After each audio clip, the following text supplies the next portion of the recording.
স্বাগত নিউজ 24 সকালের সংবাদে, সাথে আছি আমি তানজিনা অন্ত। একে তো করোনার সংক্রমণ, তার উপর বাসে অতিরিক্ত যাত্রী পরিবহন, সাথে যুক্ত হয়েছে তীব্র যানজট। সব মিলিয়ে চরম ভোগান্তিতে ঈদে ঘরমুখো মানুষ। ঈদ যাত্রায় যাত্রীদের ঝুঁকিতে ফেলে সব নিয়ম ভেঙে সড়ক পথে চলতে দেখা যায় অধিকাংশ বাসকেই। তবে লোকাল ট্রেনে যাত্রী চাপ থাকলেও আন্তনগর ট্রেনগুলোকে নিয়ম মেনেই চলতে দেখা যায়। নাইম আল জিকর প্রতিবেদন। দুদিন বাদে ঈদ, আর ঈদের এই আনন্দ প্রিয়জনদের সাথে ভাগাভাগি করে নিতে নারীর টানে বাড়ির পথে ছুটছেন মানুষ। টার্মিনালগুলো থেকে বাসগুলোও ছাড়ছে স্বাস্থ্যবিধি ও সরকারের নিয়ম মেনেই। আর তাই রোববার রাজধানীর বাস টার্মিনালগুলোতে নামে ঘরমুখো মানুষের ঢল। নেই স্বাস্থ্যবিধি, ভোগান্তি শুরু যেখান থেকেই। করোনার ঝুঁকি যেন বাড়ির পথে তাদের এই যাত্রা যেন অপ্রতিরোধ্য। না তো হচ্ছে না, অ্যাকচুয়ালি হতে পারতেছে না, কারণ পরিবেশ তো নাই। 1 ঘন্টা ধরে দাঁড়িয়ে আছি টিকিটের জন্য, বাস অ্যাভেলেবল না। বাড়িতে আসলে যেতেই হবে, বাবা মা থাকলে অবশ্যই বাবা মার সাথে ঈদ করতে হবে, একা একা তো ঈদ করা যাবে না। টার্মিনাল থেকে স্বাস্থ্যবিধি ও অর্ধেক আসনে যাত্রী নিয়ে রওনা হলেও বাড়তি লাভের আশায় রাস্তায় রাস্তায় যাত্রী তুলতে দেখা যায় এসব বাসগুলোকে। যাত্রী বোঝাই করেই নিজ নিজ গন্তব্যে যাচ্ছে এসব বাস, হাঁকছে বাড়তি ভাড়াও। ভাড়া কিন্তু আবার ডাবল নিচ্ছে, কিন্তু তারপর অর্ধেক যাত্রী নেওয়ার মতো কোনো রাখে না। এসে ডাবল ভাড়া নিচ্ছে, কিন্তু এক সিটে 2 জন করে গাড়ি যাইতে ওই নয়া আইতে হয় খালি। যাত্রীদের ভোগান্তি চরমে নিয়ে গেছে সড়কের দীর্ঘ যানজট। ঢাকা টাঙ্গাইল ও ঢাকা ময়মনসিংহ মহাসড়কে দেখা যায় তীব্র যানজট। ফলে গন্তব্যে পৌঁছতে মানুষকে অপেক্ষা করতে হয় ঘন্টার পর ঘন্টা।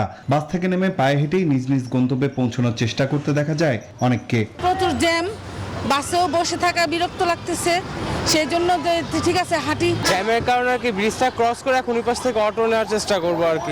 তবে যাত্রী চাপ থাকলেও স্বাস্থ্যবিধি মেনে ভোগান্তি ছাড়াই ট্রেনে চড়তে পেরে খুশি যাত্রীরা। শিডিউল বিপর্যয় না থাকায় ভোগান্তিও ছিল কম।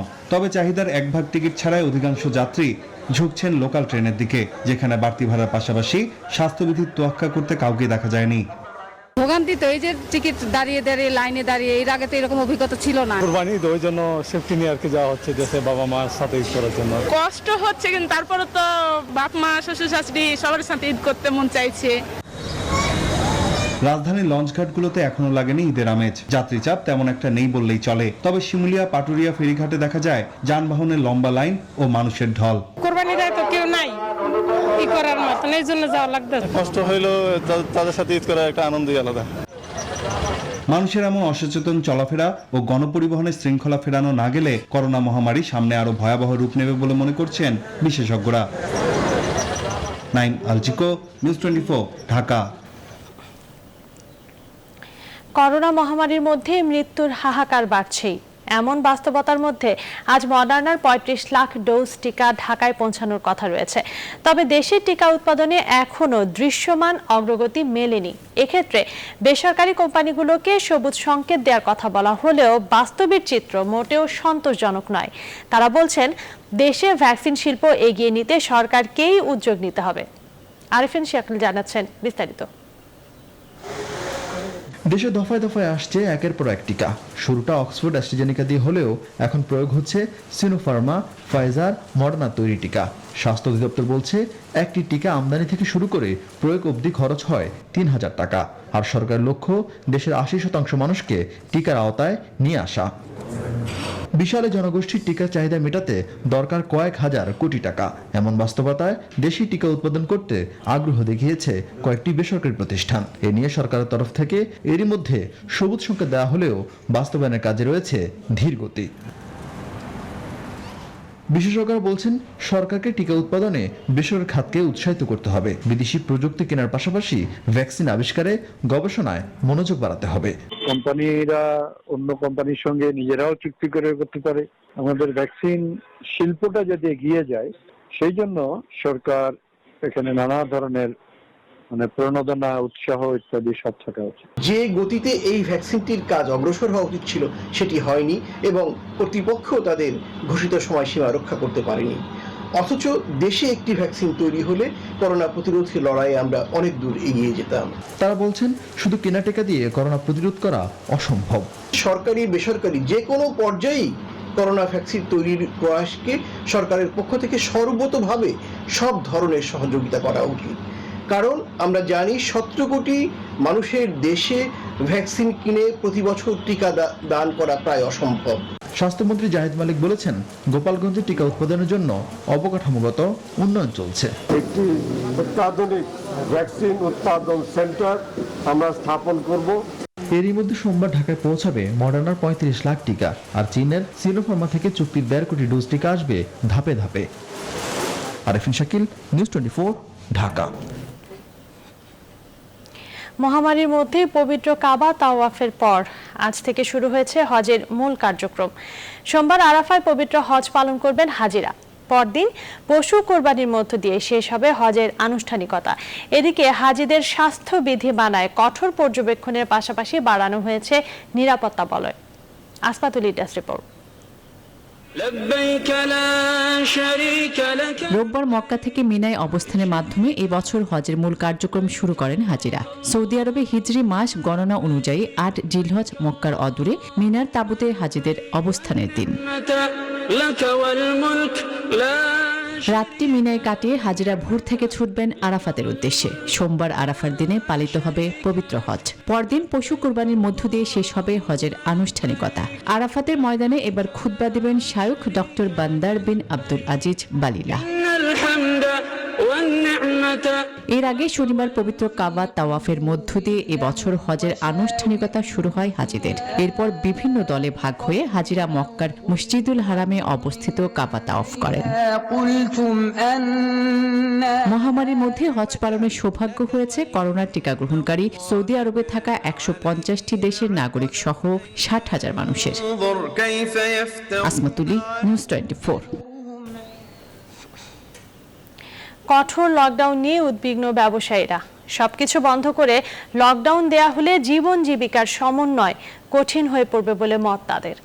পোশাক কারখানা বন্ধ থাকলে ক্রেতাদের কাছে নেতিবাচক বার্তা যাবে বলছেন বিজিএমই এর সভাপতি। আবার খাদ্য উৎপাদন ব্যাহত হলে খাবারের সংকট তৈরি হওয়ার পাশাপাশি পণ্য মূল্য বাড়ার আশঙ্কা করছেন ব্যবসায়ীরা। অন্যদিকে জনশক্তি রপ্তানি বাধাগ্রস্ত হলে নেতিবাচক প্রভাব পড়তে পারে রেমিট্যান্স আয়ে। সুলতান আহমেদ জানাচ্ছেন বিস্তারিত। করোনা মহামারীতে বিপর্যয়ে বিশ্বের বড় বড় দেশের অর্থনীতি, সেখানে অনেকটাই ব্যতিক্রম বাংলাদেশ। মহামারীর মধ্যেও রপ্তানি আয় রেমিটেন্সের উপর ভর করে ভালো প্রবৃদ্ধি এসেছে। সদ্য সমাপ্ত অর্থবছরে মোট রপ্তানি হয়েছে $3,875 কোটি, যা তার আগের বছরের চেয়ে 15% বেশি। আর রপ্তানি আয়ের 81% এবারও এসেছে তৈরি পোশাক থেকে। লকডাউনে স্বাস্থ্যবিধি মেনে কারখানা খোলার জন্যই পার্শ্ববর্তী কয়েকটি দেশ থেকে অর্ডার সরিয়ে বাংলাদেশে দিতে শুরু করেছে ক্রেতারা। তাই ক্রেতাদের আস্থা ও রপ্তানি আয় ধরে রাখতে কঠোর লকডাউনেও স্বাস্থ্যবিধি মেনে কারখানা খোলা রাখার দাবি বিজিএমই এর। জীবন জীবিকার সমন্বয় ঘটিয়ে ইকোনমির স্বার্থে চালু রাখার জন্য আমি অনুরোধ করছি। এবং এই সময় আমরা মনে করি যে আমরা একদিকে যেমন টিকা দেওয়ার ব্যবস্থা করব, এবং আমরা যে স্বাস্থ্যবিধি মেনটেন করে আমরা যে ফ্যাক্টরি চালাচ্ছি, এটাতে আমাদের শিল্পে, আমাদের ফ্যাক্টরিগুলোতে ইনফেকশন রেট একেবারেই নেই। মহামারীর মধ্যেও অর্থ সংকটের দুশ্চিন্তা কমিয়ে দিয়েছে প্রবাসী শ্রমিকরা। তাদের হাত ধরে রেকর্ডের পর রেকর্ড হচ্ছে রেমিটেন্স আয়ে। সদ্য সমাপ্ত অর্থ বছরে মোট রেমিটেন্স এসেছে $2,477 কোটি, যার প্রবৃদ্ধি 36%। জনশক্তি বিশেষজ্ঞরা বলছেন, লকডাউনের মধ্যেও যে কোনো উপায়ে জনশক্তি পাঠানো চালু রাখার বিকল্প নেই। যদি আমরা এই শ্রমবাজারগুলিতে আমরা আমাদের অভিবাসী কর্মী পাঠাতে না পারি, আমরা একদিকে যেরকম শ্রমবাজার হারাবো, আরেকদিকে প্রতিযোগিতায় আমরা পিছিয়ে পড়ব। আসছে লকডাউন ঘিরে দুশ্চিন্তায় খাদ্য উৎপাদকরা। বলছেন, কারখানায় শ্রমিক আসা, খাদ্য সরবরাহ ব্যবস্থা সচল না থাকলে বিপর্যয়ে পড়বেন তারা। যারা প্রাইভেটলি খাদ্যপণ্য উৎপাদন করছেন, ওরা 2 সপ্তাহ বন্ধ থাকলে যতটা না সমস্যা হবে, সারা বাংলাদেশে যে সাপ্লাই চেইন, ফুডের সাপ্লাই চেইনটা আছে, সেটা ভীষণভাবে ব্যাহত। অলরেডি কিন্তু একটা বিরূপ প্রতিক্রিয়া পড়েছে। লজিস্টিক্স, শিপিং চার্জেস বেড়ে গেছে প্রায় 3 to 4 টাইমস। উৎপাদনশীল কারখানায় কাজ বন্ধ হলে লাখ লাখ শ্রমিক বেকার হয়ে পড়ার শঙ্কাও করছেন উদ্যোক্তারা। সুলতান আহমেদ, নিউজ 24, ঢাকা। ক্রেতা আসতে শুরু করেছে রাজধানীর কোরবানির পশুর হাটে, তবে গরুর দাম নিয়েছিল মিশ্র প্রতিক্রিয়া। এর মধ্যে স্বাস্থ্যবিধি নিশ্চিত করতে মোবাইল কোর্ট পরিচালনা সহ নানা ব্যবস্থার হুঁশিয়ারি দিয়েছে সিটি কর্পোরেশন। এবারে পশু কোরবানির 24 ঘন্টার মধ্যে বর্জ্য অপসারণে কয়েক হাজার পরিচ্ছন্ন কর্মীকে প্রস্তুত রাখা হয়েছে জানিয়েছেন তারা। তালুকদার বিপ্লবের প্রতিবেদন। রোববার কোরবানির পশুর দাম চওড়া দিয়ে শুরু হয়েছে রাজধানীর পশুর হাটগুলো। ক্রেতা শূন্যতায়ও ভোগেন ব্যাপারীরা। শেষে গরুর দাম কিছুটা পড়ে যাওয়ার পর হাটে আসতে শুরু করে ক্রেতারা। স্বাদ ও সাধ্যের মধ্যে পছন্দের গরু কিনে নিয়ে যান অনেকে। কেনাকাটার চাপ একটু কম, তো আগামী দিন থেকে কেনাকাটা চলবে। মাঝে মাঝে বেড়ে যাচ্ছে, মাঝে মাঝে কমে যাচ্ছে।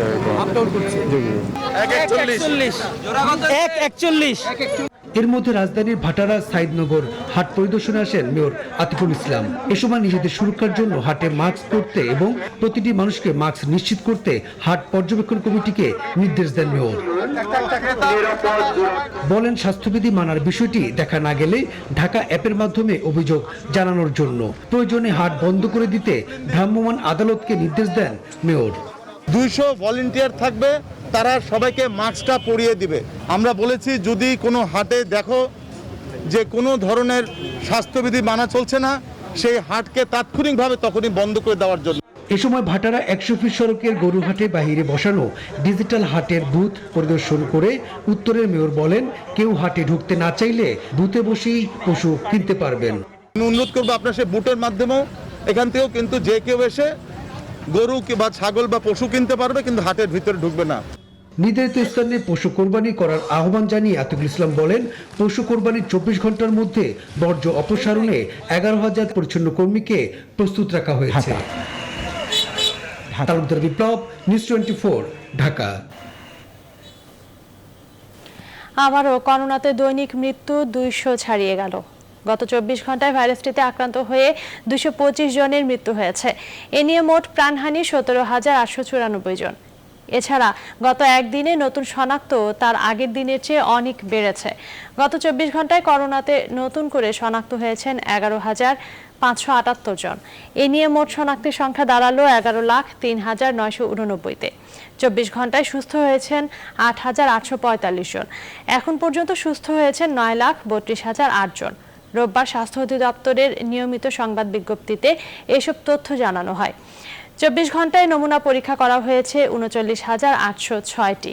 আজ ঢাকায় সর্বোচ্চ 60 জনের মৃত্যু হয়েছে।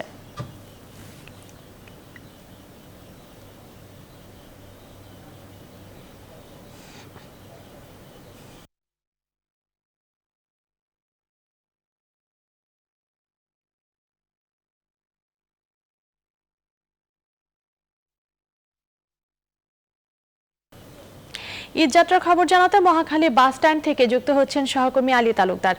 আলী, ঈদের আগে যেভাবে পারছে বাড়ি ফিরছেন, পর্যাপ্ত গণপরিবহন পাচ্ছেন কিনা মানুষ, আর ভোগান্তি কেমন দেখছেন?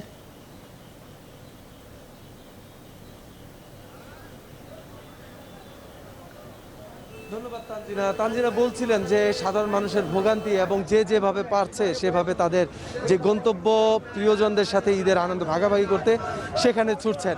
তো এই মুহূর্তে মহাখালীর যে চিত্র, সার্বিক চিত্র বলতে গেলে সাধারণ মানুষ যতটা না সচেতন, তার থেকেও বেশি সচেতনতার হওয়ার কথা কিন্তু যারা কর্তৃপক্ষের দায়িত্বে রয়েছেন তাদের।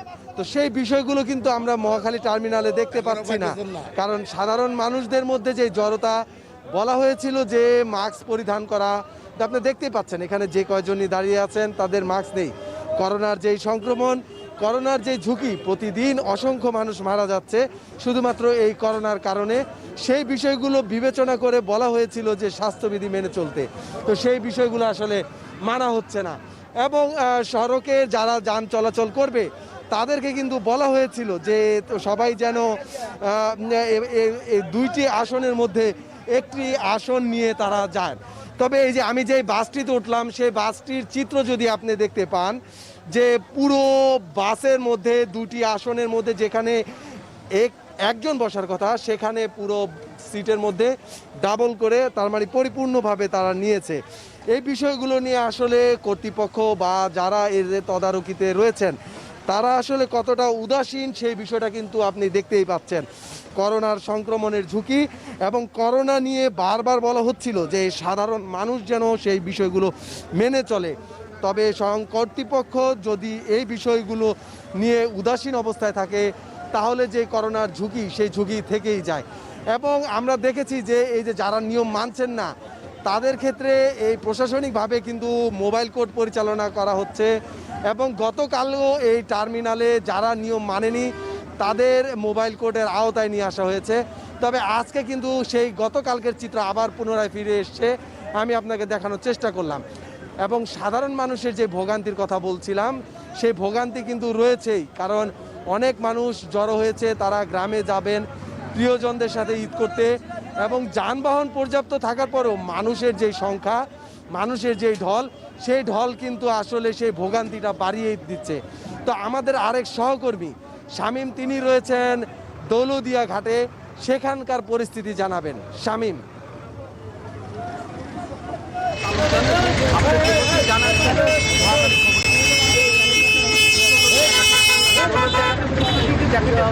এই মুহূর্তে কিন্তু দৌলতদিয়া ঘাটে ঢাকাগামী কিছু গাড়ি রয়েছে, যে গাড়িগুলি কিন্তু দৌলতদিয়া ফেরি পাড়ের অপেক্ষায় রয়েছে। তো এই গাড়িগুলি রাত থেকে দৌলতদিয়া ঘাটে অপেক্ষায় রয়েছে ফেরি পাড়ে।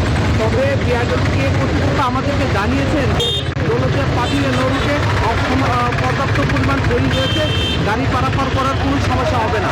এদিকে আমি যদি ঈদের ধর্মকে যাত্রীদের চিত্রটি দেখাতে চাই তাহলে সেটি কিন্তু একটি ব্যতিক্রম। দৌলতদিয়া ঘাটে কিন্তু পর্যাপ্ত পরিমাণ গাড়ি থাকলেও যাত্রী কিন্তু সেই পরিমাণটাই নেই, কারণ দৌলতদিয়া ঘাটে পাশের যে গাড়িগুলি রয়েছে সেই গাড়িগুলি কিন্তু সমস্ত গাড়ি, তবে যাত্রী কিন্তু প্রতিটি কাউন্টারে কিন্তু আমরা যাত্রী খালি দেখতে পাচ্ছি। এখানে কিন্তু যাত্রী নাই বললেই চলে। যে সকল যাত্রী ঢাকা থেকে আসে তারা কিন্তু এসে দৌলতদিয়া ঘাট থেকে যেভাবে পাশে তারা কিন্তু সেখান থেকে গাড়ি তুলতে কিন্তু গন্তব্যস্থানে যাওয়ার চেষ্টা করছে। এই মুহূর্তে দৌলতদিয়া ঘাটে কিন্তু প্রায় 3 শতাধিক যাত্রীবাহী গাড়ি রয়েছে, তারা কিন্তু দৌলতদিয়া ঘাট থেকে দক্ষিণ পশ্চিমাঞ্চল 21 জুলাই যাত্রী নিয়ে যাওয়ার চেষ্টা করছে। এই সবই গাড়ি কিন্তু লোকাল গাড়ি। তো আমি সকাল থেকে দৌলতদিয়া ঘাট ঘুরে দেখেছি, দৌলতদিয়া ঘাটে পর্যাপ্ত পরিমাণ গাড়ি রয়েছে, তবে পর্যাপ্ত পরিমাণ কিন্তু গাড়ি নাই। তো আরেকটি বিষয় আমি আপনাকে বলতে চাই, যে বিষয়টি রয়েছে যে দৌলতদিয়া ঘাটে যে গাড়িগুলো রয়েছে বা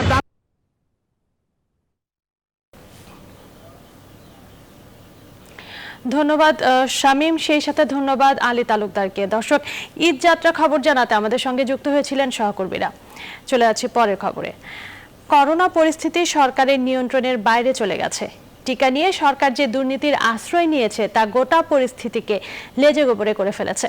রোববার দুপুরে গুলশানে দলের চেয়ারপারসনের কার্যালয়ে এক সংবাদ সম্মেলনে এসব কথা বলেন বিএনপির মহাসচিব মির্জা ফখরুল ইসলাম আলমগীর। হাসপাতালগুলোতে এখনো প্রয়োজনীয় সংখ্যক বেড, অক্সিজেন, আইসিইউ সরবরাহ করা হয়নি। জরুরি ভিত্তিতে প্রতিটি জেলা হাসপাতালগুলোতে করোনা বেডের সংখ্যা বাড়ানো, অক্সিজেন সরবরাহ নিশ্চিত করা ও আইসিইউ বেড সংশোধন করা এখন সময়ের দাবি। করোনা পরিস্থিতি নিয়ন্ত্রণে ব্যর্থতার জন্য অবিলম্বে স্বাস্থ্যমন্ত্রী এবং স্বাস্থ্য মন্ত্রণালয়ের ঊর্ধ্বতন কর্মকর্তাদের পদত্যাগ করা উচিত বলে সভা মনে করে। টেকনোক্র্যাট কোটায় প্রতিমন্ত্রী হিসেবে শপথ নিয়েছেন পরিকল্পনা কমিশনের সাধারণ অর্থনীতি বিভাগের সাবেক সদস্য ডক্টর শামসুল আলম। সন্ধ্যায় বঙ্গভবনে তাকে শপথ বাক্য পাঠ করান রাষ্ট্রপতি মোহাম্মদ আব্দুল হামিদ। করোনা প্রাদুর্ভাবের কারণে সীমিত পর্যায়ে এই শপথ অনুষ্ঠান অনুষ্ঠিত হয়। বাংলাদেশ কৃষি বিশ্ববিদ্যালয়ের সাবেক শিক্ষক অধ্যাপক ডক্টর শামসুল আলম 35 বছরের অধ্যাপনা শেষে 2009 সালের 1 জুলাই পরিকল্পনা কমিশনের সদস্য হিসেবে যোগদান করেন। সিনিয়র সচিব পদে দীর্ঘ 1 যুগ চুক্তিভিত্তিক দায়িত্ব পালন করেছেন। গত 30 জুন তার সবশেষ চুক্তির মেয়াদ শেষ হয়েছে।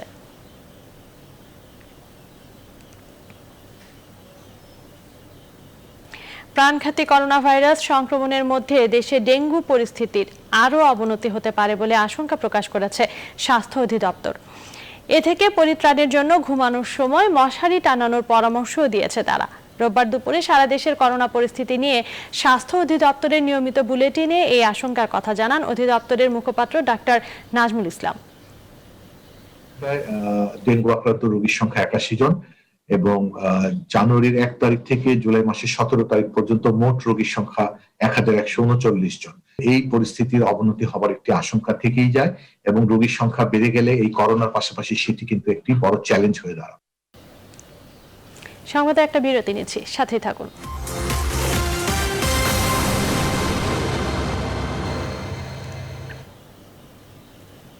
আবারও স্বাগত, দেখছেন নিউজ 24 সংবাদ। মোবাইল ফিনান্সিয়াল সার্ভিস বা MFS সেবায় নিত্য নতুন ফিচার ও ভিন্ন ধরনের সেবাদান পদ্ধতি নিয়ে বাজারে এসেছে উপায়। ইউনাইটেড কমার্শিয়াল ব্যাংকের সাবসিডিয়ারি এই প্রতিষ্ঠানের সেবার ক্ষেত্রে ইন্টারনেট সংযোগ ছাড়াও গ্রাহকরা ব্যবহার করতে পারবেন উপায় অ্যাপস। থাকছে না গোপন পিন নাম্বার চুরি হওয়ার ভয়। আর্থিক সেবার বাইরে থাকা বিপুল সংখ্যক প্রান্তিক জনগোষ্ঠীকে এই সেবার আওতায় নিয়ে আসতে কম খরচে লেনদেন ও সেবা নিশ্চিত করবে বলে দাবি উপায়ের শীর্ষ কর্মকর্তাদের। বাবু কামরুজ্জামান জানাচ্ছেন বিস্তারিত। ব্যাংক অ্যাকাউন্ট নেই এমন লোকজনকে আর্থিক সেবা দেওয়ার উদ্দেশ্যে 2011 সালে দেশে চালু হয় মোবাইল ফিনান্সিয়াল সার্ভিস বা MFS সেবা। গত এক দশকে যা নগর বন্দর ছাড়িয়ে গ্রামীণ অর্থনীতির প্রাণ সঞ্চারে অনন্য ভূমিকা রাখছে।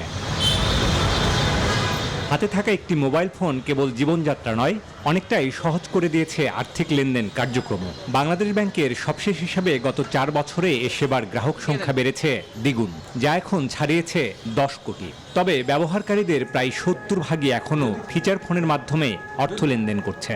যাদের সেবা প্রাপ্তি আরও সহজ করতে বাজারে নতুন উদ্ভাবন ও সেবা নিয়ে এসেছে উপায়। আপনি যখন কোনো ক্যাশ ইন করবেন সেটা একটা ওয়ালেটে ঢুকবে, সেখান থেকে ক্যাশ আউট করবেন, 14 টাকা খরচ হবে। তাতে আমরা চুপ থাকিনি, এরপরে আমরা আরেকটা ওয়ালেট করেছি, সেটাকে আমরা বলি রেমিটেন্স ওয়ালেট। সো বাইরে থেকে যদি কোনো রেমিটেন্স আসে তখন সেটা তার প্রাইমারি ওয়ালেটে ঢুকবে না, এটা ঢুকবে রেমিটেন্স ওয়ালেটে, স্পেশাল ওয়ালেট। যে আপনার যদি মোবাইলের ডেটা নাও থাকে তারপরেও আপনি উপায় অ্যাপটা ইউজ করতে পারবেন। গেল মার্চের মাঝামাঝি সময়ে আনুষ্ঠানিকভাবে যাত্রা শুরু করে উপায়। এরই মধ্যে গ্রাহক সংখ্যা ছাড়িয়েছে 17 লাখ। সারা দেশে প্রায় 70,000 এজেন্ট নিয়োগ দিয়েছে প্রতিষ্ঠানটি। লক্ষ্য রয়েছে 2021 সালের মধ্যে এজেন্ট সংখ্যা 1 লাখ ছাড়ানোর। আমরা শুরু করলাম মাত্র, এবং অন্যান্য আমাদের সাথে যারা আছেন একইভাবে যারা কাজ করছেন তাদের আসলে বহুদূর যেতে হবে। তাহলেই একমাত্র ফিনান্সিয়াল ইনক্লুশন বলে আমি যেটা বোঝাচ্ছি, প্রান্তিক লেভেলের মানুষকে এই সেবার আওতায় নিয়ে আসা, সেটা সফল হবে। গ্রাহকদের তথ্যের সুরক্ষা ও জালিয়াতি রোধে অত্যাধুনিক প্রযুক্তি ব্যবহার করেছে বলে দাবি প্রতিষ্ঠানটির শীর্ষ কর্মকর্তার। যেখানে কোনো গ্রাহকের গোপন পিন নম্বর চুরি হয়ে গেলেও অ্যাকাউন্ট থেকে টাকা সরাতে পারবে না অন্য কেউ। বাংলাদেশে প্রথমবার একটা MFS প্ল্যাটফর্ম তৈরি করেছি, যেটা আমাদের ইনহাউস ডেভেলপ করা, আমাদের দেশের ছেলেরা তৈরি করেছে ফার্স্ট টাইম, এবং সেটা ব্লকচেন টেকনোলজিকে বেস করে সেটা তৈরি করা হয়েছে। কেউ তার নাম্বারটা পিন নাম্বার নিয়ে গেলে দেখা যায় তারপরে সেখান থেকে তার টাকা চলে যাচ্ছে। ওই জিনিসটাকে আমরা সবচেয়ে বেশি গুরুত্ব দিয়ে অ্যাড্রেস করেছি। 19টি ব্যাংক দেশে মোবাইল ফিনান্সিয়াল সেবা নিয়ে আসলেও বর্তমানে এ ধরনের সেবা চালু আছে 15টি ব্যাংকের। বাবু কামরুজ্জামান, নিউজ 24, ঢাকা।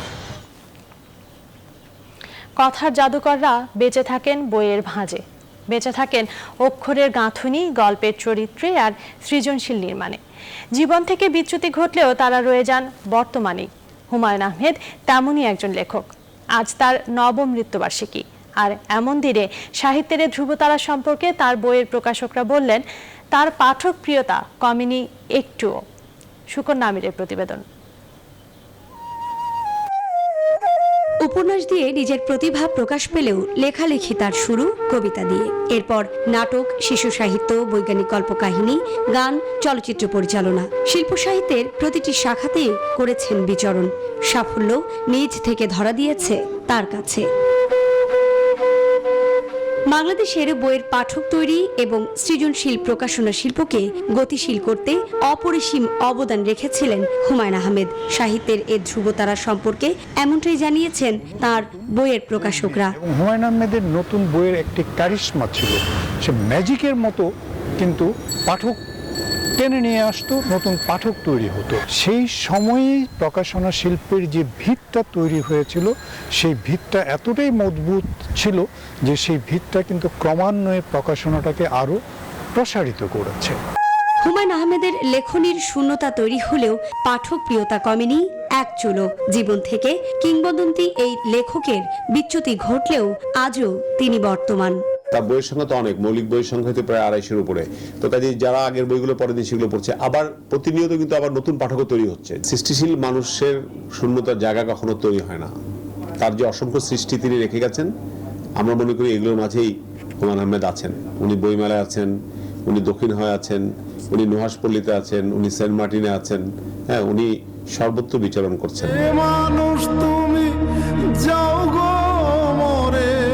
হিমুর হলুদ পাঞ্জাবি, মিসির আলীর চিন্তা, রূপার নীল শাড়ি কিংবা শুভ্রর চশমায় রয়ে যাবেন হুমায়ূন আহমেদ। ছোট্ট জীবন গল্প লিখে।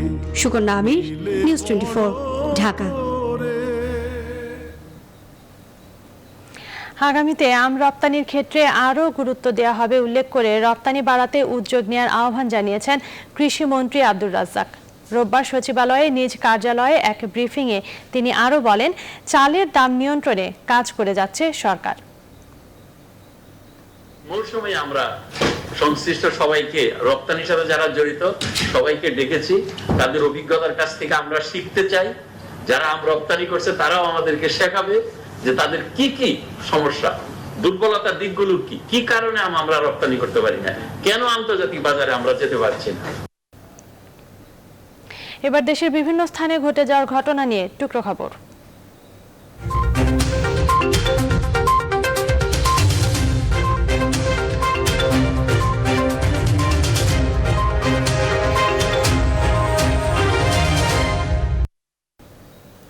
দেশের বিভিন্ন জেলায় সারা দিনে ঘটেছে নানা ঘটনা। সেসব ঘটনা নিয়ে এবার টুকরো খবর।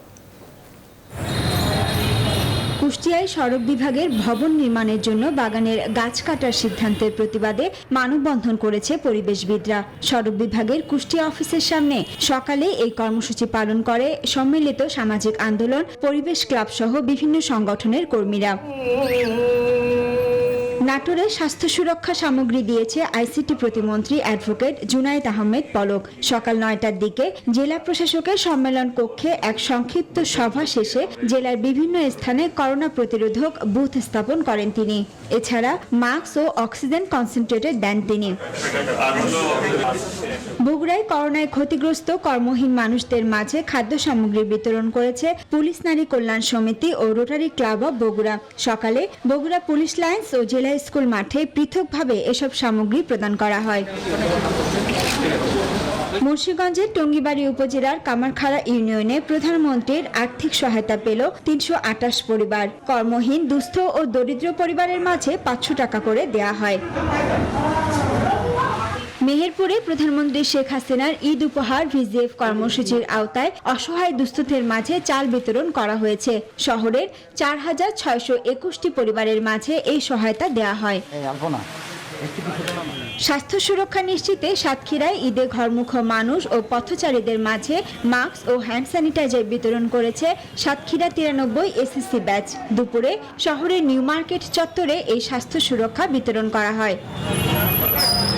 ইতালি প্রবাসী মাসুদ রানা হত্যাকারীদের গ্রেফতার ও বিচারের দাবিতে ফরিদপুরের ভাঙ্গায় মহাসড়ক অবরোধ করে মানববন্ধন ও বিক্ষোভ মিছিল করেছে স্থানীয়রা। Desk report, news 24। এবার ফার্স্ট সিকিউরিটি ইসলামী ব্যাংক অর্থ বাণিজ্য সংবাদ।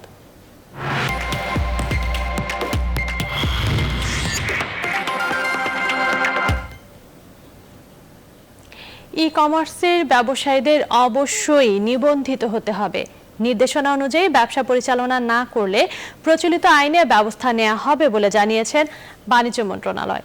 রোববার বাণিজ্য মন্ত্রণালয়ে ই কমার্স প্রসঙ্গে এক বৈঠক থেকে গণমাধ্যমে এসব কথা জানান বাণিজ্য সচিব। তিনি বলেন, ই কমার্স ব্যবসা করতে হলে ব্যবসার পরিকল্পনা ও মডেল অবশ্যই আগে জানাতে হবে।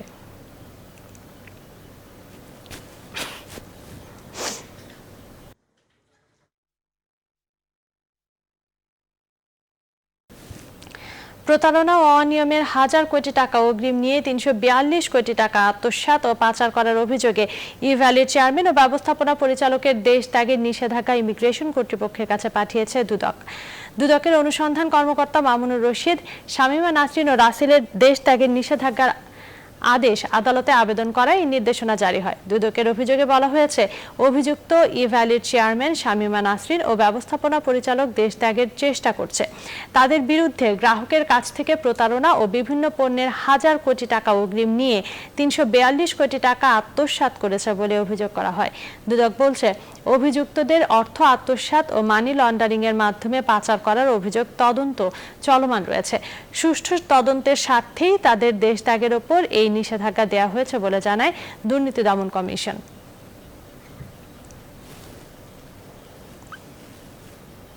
এবারে আন্তর্জাতিক।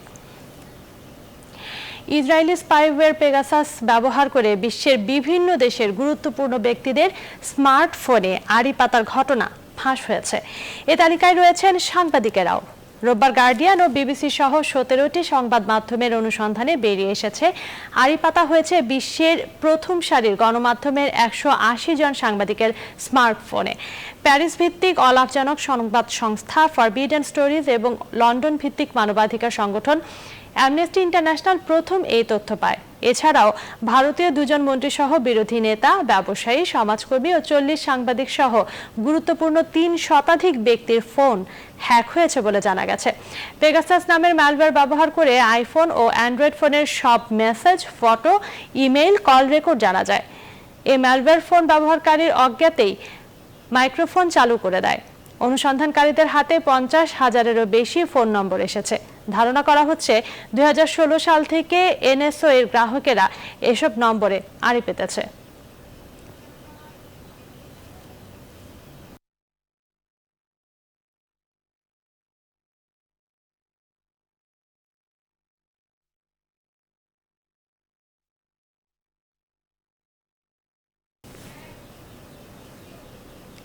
ইউরোপের ইতিহাসের সবচেয়ে ভয়াবহ বন্যা পরিস্থিতিতে এরই মধ্যে প্রাণ হারিয়েছে 188 জন, যার মধ্যে জার্মানির অবস্থা সবচেয়ে ভয়াবহ।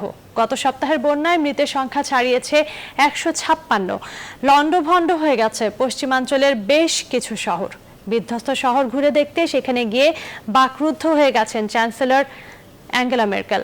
রোববার সবচেয়ে ক্ষতিগ্রস্ত অঞ্চল রাইনল্যান্ড প্যালাটিনেট রাজ্যের আরভাইলারের ছোট শহর শুল্ড পরিদর্শনকালে তিনি মর্মান্তিক পরিস্থিতি উল্লেখ করে বলেন, এই ধ্বংসযজ্ঞের বর্ণনা দেওয়ার কোনো ভাষা নেই। বন্যা পরিস্থিতি নিয়ন্ত্রণে এলেও প্রতিদিনই বাড়ছে মৃতের সংখ্যা। এখনও নিখোঁজ রয়েছে শতাধিক মানুষ। বিভিন্ন স্থানে যোগাযোগ ব্যবস্থা ভেঙে পড়েছে। তবে সরকারি বেসরকারিভাবে বন্যা দুর্গতদের সাহায্যার্থে উদ্ধার তৎপরতার পাশাপাশি চলছে পুনর্গঠনের কাজ। জার্মানি ছাড়াও বেলজিয়ামের পরিস্থিতিও খারাপ, সেখানেও বাড়ছে মৃত্যুর মিছিল। এছাড়া অস্ট্রিয়া, নেদারল্যান্ডসে হতাহতের খবর না এলেও বিভিন্ন রাস্তাঘাট এখনো পানিতে ডুবে রয়েছে।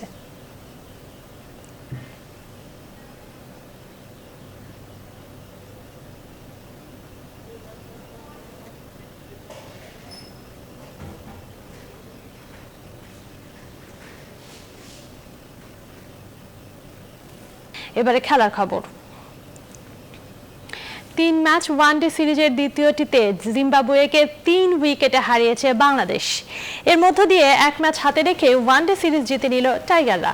জিম্বাবুয়ের দেয়া 241 রানের টার্গেট এদিনে 5 বল হাতে রেখে ছুঁয়ে ফেলে বাংলাদেশ। হাড্ডাহাড্ডি লড়াইয়ে এদিন বল হাতে 2 উইকেট নেবার পাশাপাশি ওয়ানডে ক্যারিয়ারে নিজের 49তম অর্ধশতক তুলে নিয়েছেন সাকিব। বিস্তারিত রিপোর্টে।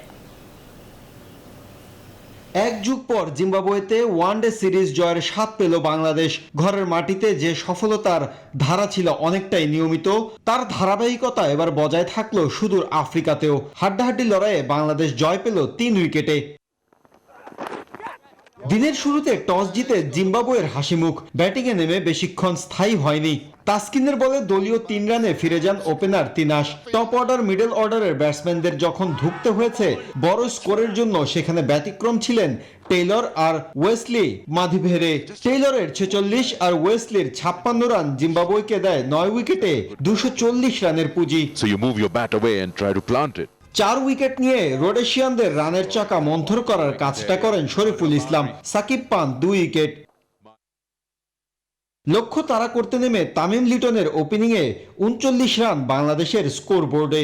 এদিন রানের খাতা খুললেও তা লম্বা করতে পারেননি তামিম, ফেরেন ২০ রানে। লিটন করেন ১ রান বেশি। অবশ্য ওয়ানডাউনে অনেকদিন পর ব্যাট হাতে ছন্দে ছিলেন সাকিব। এক প্রান্তে উইকেট যেতে থাকলেও ঠিকই দেখে শুনে খেলতে থাকেন অপর প্রান্তে।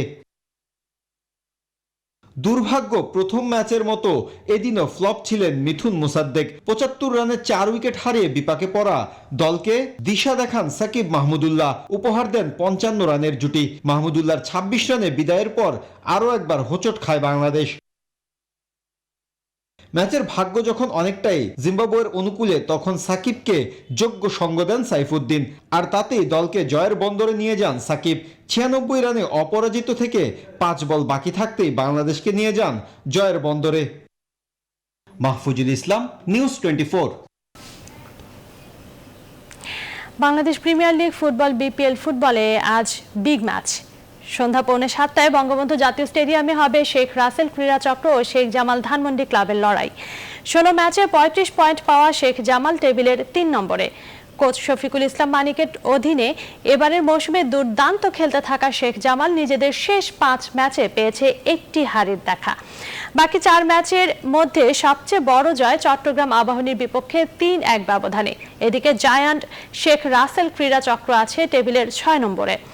17 ম্যাচে সাইফুল বাড়ি টিটুর দলের আছে 27 পয়েন্ট। প্রতিপক্ষ শক্তিশালী হলেও এই ম্যাচে জয় নিয়ে মাঠ ছাড়তে মরিয়া আশরাফুল রানার দল।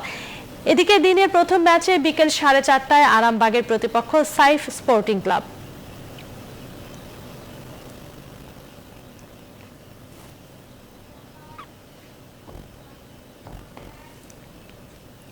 পেশাদার ফুটবল লিগের চলতি মৌসুমে প্রথম হারের স্বাদ পেয়েছে ডিফেন্ডিং চ্যাম্পিয়ন বসুন্ধরা কিংস। আসরের 18তম রাউন্ডে চট্টগ্রাম আবাহনীর বিপক্ষে 2-1 গোলে হেরে গেছে বসুন্ধরার ক্লাবটি। বঙ্গবন্ধু জাতীয় স্টেডিয়ামে ম্যাচের শুরু থেকে আক্রমণ আর পাল্টা আক্রমণে চলতে থাকে খেলা। 39 মিনিটে এগিয়ে যায় চট্টগ্রাম আবাহনী। কৌশিক বড়ুয়ার অ্যাসিস্ট থেকে গোলটি করেন দলটির নাইজেরিয়ান রিক্রুট ম্যাথিউস চিনেদু। দ্বিতীয়ার্ধের শুরুতে দারুণ সুযোগ আসে কিংসের সামনে, তবে 50 মিনিটে পেনাল্টি থেকে গোল করতে ব্যর্থ হন রাউল ব্যাসেরা। ম্যাচের 87 মিনিটে জোনাথনের পাস থেকে বল নিয়ে দারুণ গোল করে কিংসকে সমতায় ফেরান রবিনিউ। তবে এর 2 মিনিট পরেই একক নৈপুণ্যে জিকোকে পরাস্ত করে নিজের দ্বিতীয় গোলের পাশাপাশি চট্টগ্রাম আবাহনীর জয় নিশ্চিত করেন ম্যাথিউস চিনেদু। ফলে টানা 22 ম্যাচ অপরাজিত থাকার পর হারের স্বাদ পেল বসুন্ধরা কিংস।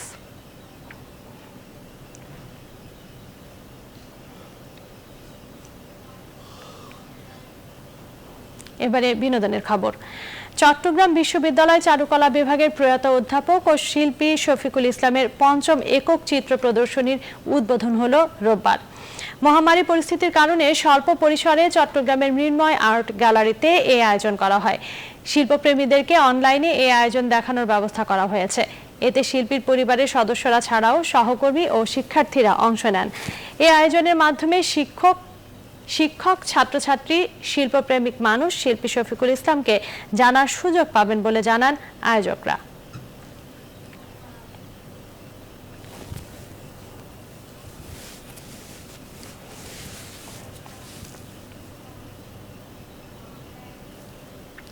ঈদকে সামনে রেখে প্রকাশিত হলো চলচ্চিত্র অভিনেতা ডিপজলের মিউজিক ভিডিও ঈদ মোবারক।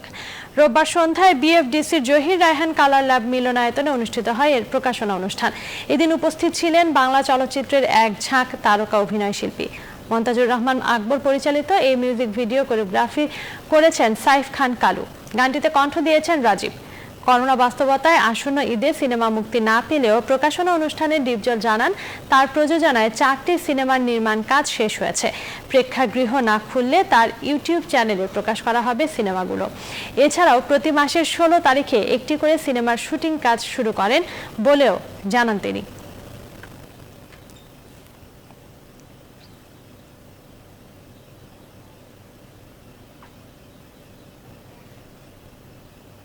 চুয়াত্তরতম কান চলচ্চিত্র আসরে টপ মডেল হলেন বাংলাদেশের মেয়ে মাকসুদা আক্তার প্রিয়তি।